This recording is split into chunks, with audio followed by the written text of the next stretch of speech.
And this man and his team, well, they've got to come up with some sort of adaptive strategy here.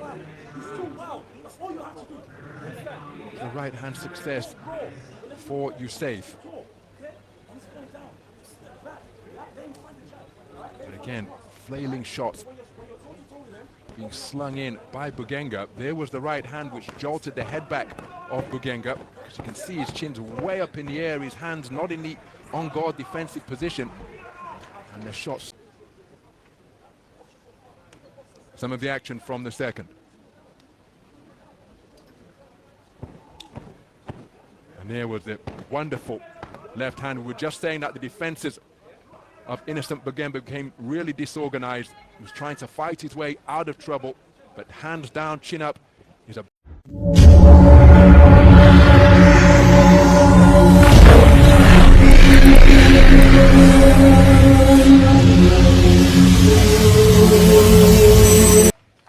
Please welcome the boxer representing Sri Lanka, Mohammed Yasmin Uzair. Judges. Judge 1, Uzbekistan. Judge 2. So,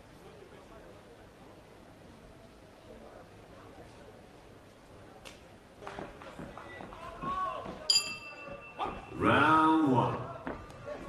So we move into the opening round.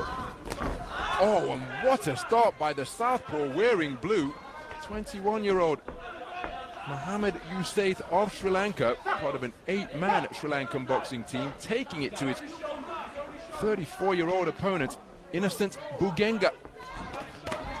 And another cracking right hand has completely disrupted the boxing stance of Bugenga, and he is keen to claim his man and hold on. Not giving him any chance to find a rhythm or flow in this is Youssef. And another southpaw left hand drives Bugenga backwards, and I'm not sure his legs are back fully beneath him yet. He's had a cracking 2025, has Youssef. At the Asian Under-22 Championships earlier this year in his homeland in the capital, Colombo, he came away with a silver medalist. Came away as a silver medalist. And last year at the Asian Championships, he was a quarter finalist at the edition in Chiang Mai in Thailand. Possessed a terrific range and reach in the 75-kilogram middleweight division, and he has turned those attributes into assets in the first half of this opening round here. Innocent Bugenga, random boxer, he grew up in Sweden, and again, that accurate, heavy punching of Youssef bringing about a standing count, and Bugenga desperately trying to get his legs back beneath him with some form of solidity. There's another right hand left hook success from Youssef. It's rather untidy from Bugenga in his bid to establish his range.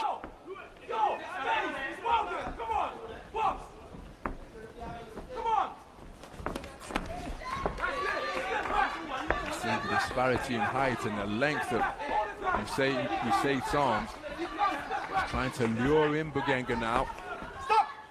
Committed fully to that southpaw left hand, but it goes long over Bugenga. Oh my goodness.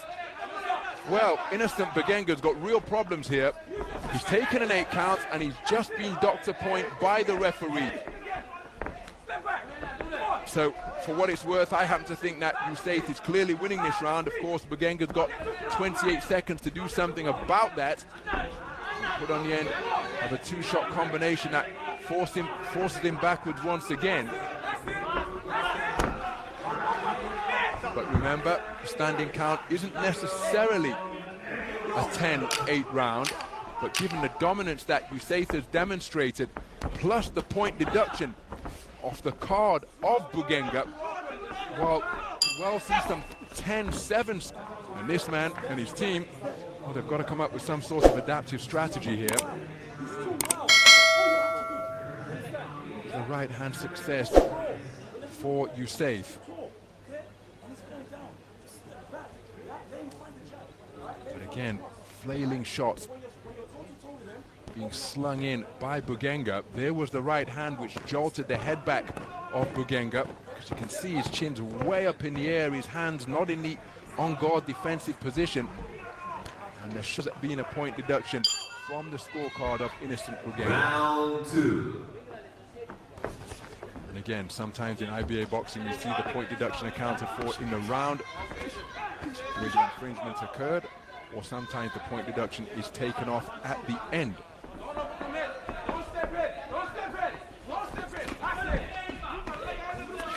So as mentioned, Innocent Bugenga, I heard him pronouncing his own name because he's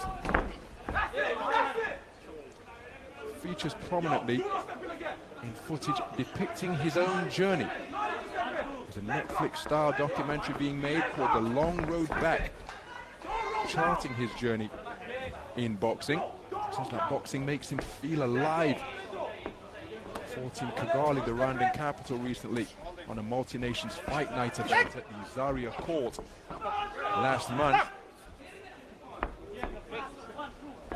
And so he's had good preparation for this, but he's almost galloping his way forwards there, and the disparity in experience, despite Youssef being the younger man, as he's picked off by a reverse 1-2, southpaw left, right hand from Youssef, but the disparity in experience is beginning to become more apparent the deeper we go into this contest, because Bugenga's chin is way up in the air. That's why his head's driven back by the southpaw left again, and a wide open target sees him take a cracking southpaw left cross, and it deposits him on the canvas for the second count of the contest.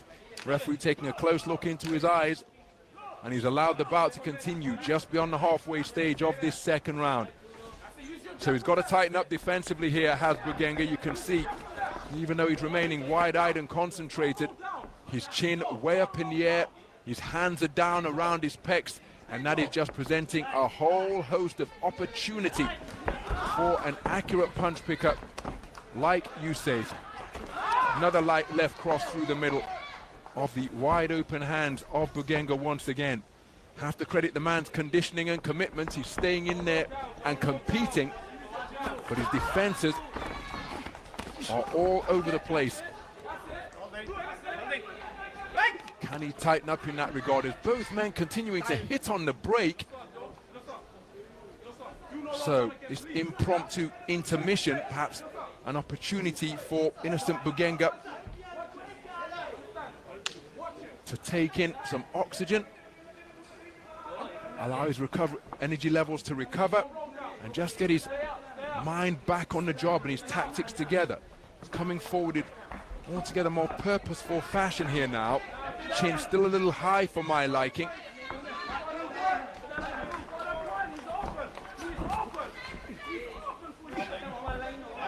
Closing seconds of this second round.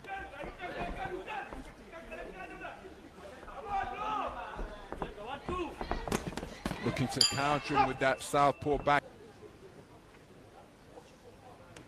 Some of the action from the second.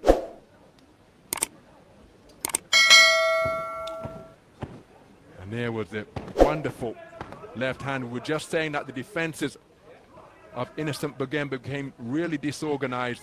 He was trying to fight his way out of trouble, but hands down, chin up is a bad. There is a point deduction that was taken off the scorecard of Innocent Bugenga in the opening round. So into the third and final round we go. And a marauding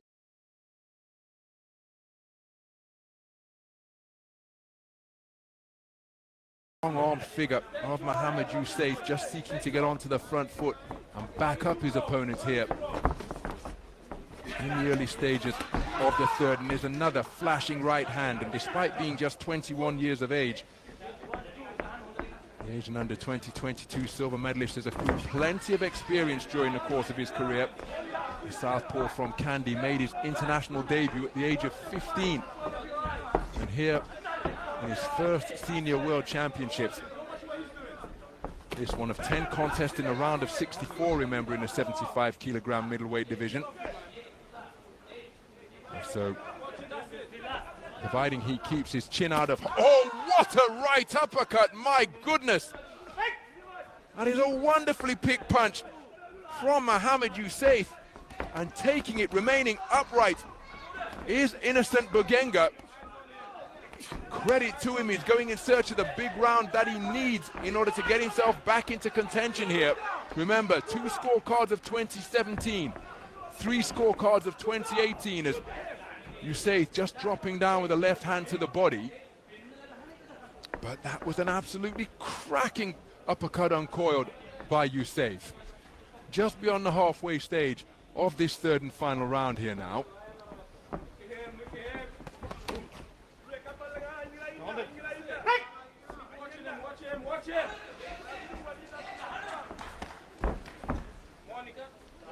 And again, you have to admire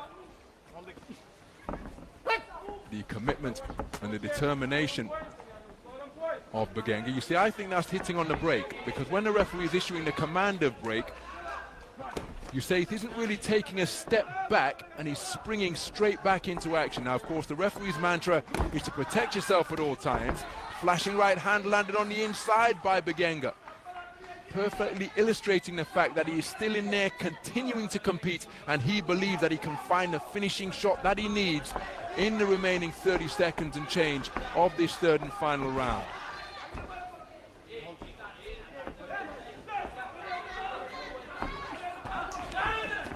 So again, nice movement in the pocket from Youssef. And for a man who is vitalized by the sport of boxing, well, Bugenga will have plenty to look back upon here. There's plenty to work on as well. Rapier-like right hand snaps into the face of Bugenga. And despite his best efforts, Innocent Bugenga hasn't been able to produce the big final round that he needed right up until the very final bell, having taken an 8 count in the 1st round and decked heavily in the 2nd, and walking onto that brilliant right uppercut in the 3rd. Took it well, competed all the way to the conclusion of the contest, letting his hands go throughout. But I think there can be little doubt that it's going to be a unanimous point.